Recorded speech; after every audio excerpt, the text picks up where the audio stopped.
ತುಂಬ ಜನಕ್ಕೆ ಇವಾಗ ಮದುವೆ ಫಿಕ್ಸ್ ಆಗುತ್ತೆ, ಹ್ಮ್ ಹ್ಮ್ ಎಂಗೇಜ್ಮೆಂಟು ಆಗುತ್ತೆ, ಕ್ಯಾನ್ಸಲ್ ಆಗಿಬಿಡುತ್ತೆ, ಅಥವಾ ಎಂಗೇಜ್ಮೆಂಟ್ ತನಕ ಬರುತ್ತೆ, ಎಂಗೇಜ್ಮೆಂಟ್ ಮುಗಿಸ್ತಾರೆ, ಮದುವೆ ಕ್ಯಾನ್ಸಲ್ ಆಗಿಬಿಡುತ್ತೆ. ಓಕೆ ಅವರು ಫೈರ್ ಎಲಿಮೆಂಟ್ ಡಿಸ್ಟರ್ಬ್ ಮಾಡಿರ್ತಾರೆ. ಓ ಸೌತ್ ಈಸ್ಟಲ್ಲಿ ಯಾವಾಗ ನಿಮಗೆ ವಾಟರ್ ಎಲಿಮೆಂಟ್ ಬರುತ್ತೋ ಹ್ಮ್ ಹ್ಮ್ ಎಂಗೇಜ್ಮೆಂಟ್ ಆಗೋದು ಕ್ಯಾನ್ಸಲ್ ಆಗೋದು, ಅಥವಾ ಮಾತುಕತೆ ಮುಗಿಯುತ್ತೆ ಎಂಗೇಜ್ಮೆಂಟ್ ಆಗೋದಿಲ್ಲ. ಹ್ಮ್ ಹ್ಮ್ ಅಗ್ರಿಮೆಂಟ್ಸ್ ಆಗಬೇಕು ಅಂದರೆ south East is important. Hmm hmm hmm any agreement, engagement is also an agreement. ಹೌದು ಒಂದು ಬಿಸ್ನೆಸ್ಸಲ್ಲಿ ನಿಮಗೆ ಪೇಪರಲ್ಲಿ ಅಗ್ರಿಮೆಂಟ್ ಬರ್ಕೊಂಡು ಸೀಲು ಸೈನ್ ಹಾಕ್ಕೊಂಡ್ರು ಅದೂ ಅಗ್ರಿಮೆಂಟ್.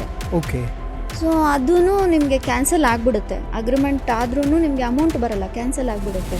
ಅಥವಾ ನಿಮ್ಮ ವಸ್ತು ತೊಗೊಂಡು ಹೋಗ್ತಾರೆ, ಅಮೌಂಟ್ ಕೊಡೋದಿಲ್ಲ ಕ್ಲೈಂಟು, ಓಕೆ ಅಮೌಂಟ್ ಹಿಡಿದಿಟ್ಕೋತಾರೆ, ಹ್ಮ್ ಹ್ಮ್ ಕ್ಯಾನ್ಸಲ್ ಆಗುತ್ತೆ. ಹ್ಮ್ ಹ್ಮ್ ಮೇಜರ್ ಆಗಿ ನಮಗೆ ದುಡ್ಡು ಕೊಡೋವಂಥ ಡೈರೆಕ್ಷನ್ಸು ಮೂರಿದೆ. ಒಂದು ನಾರ್ತು, ಓಕೆ ಸೌತ್ ಈಸ್ಟ್, ಒಂದು ವೆಸ್ಟ್. ಹ್ಮ್ ನಾರ್ತ್ ಬಂದು ಆಪರ್ಚುನಿಟಿ, ಮನಿ ಆಪರ್ಚುನಿಟಿ. ಓಕೆ ಸೌತ್ ಈಸ್ಟ್ ಬಂದು ಲಿಕ್ವಿಡ್ ಕ್ಯಾಶ್. ಹ್ಮ್ ವೆಸ್ಟ್ ಡೈರೆಕ್ಷನ್ ಬಂದು ಸೇವಿಂಗ್ಸ್.